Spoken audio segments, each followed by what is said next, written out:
Look at what I'm bringing you today. Isn't she absolutely gorgeous? These are extremely hard to find. It is a 1940 Merc Custom. This is a Carson top. You have 2 latches in the front, 2 in the rear, and the whole top comes off instant convertible.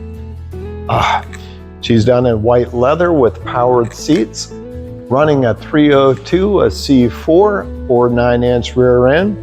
Has a Mustang II front clip, so you get the front disc brakes and powered steering. Let's not overlook the powered windows that are on a fob for you. I know you're going to have tons of questions on this one. Feel free to give me a call. My name is Sean. This is Panther Road Classics. We're located in Edmonds, Washington. Follow us on Facebook and YouTube. My website is pantherroadclassics.com. Let's get to this gorgeous 40 Mercury.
What did you think of the video? Isn't she absolutely beautiful? 40 Mercury with the Carson top, Ford 302, Mustang II front clip, front disc brakes, powered steering, powered seats, powered windows. She is gorgeous. Now, my name is Sean. This is Panther Road Classics. We're located in Edmonds, Washington. Follow us on Facebook and YouTube. Remember to hit the subscribe button so I can continue bringing you these videos. My website is pantherroadclassics.com. I know you're going to have tons of questions. Feel free to give me a call. Thank you for watching. I will see you next time. Don't you know I had a dream last night? You were here with me, lying by my side, so soft and warm. And you said you thought it over. You said that you were coming home. But when I woke up from a dream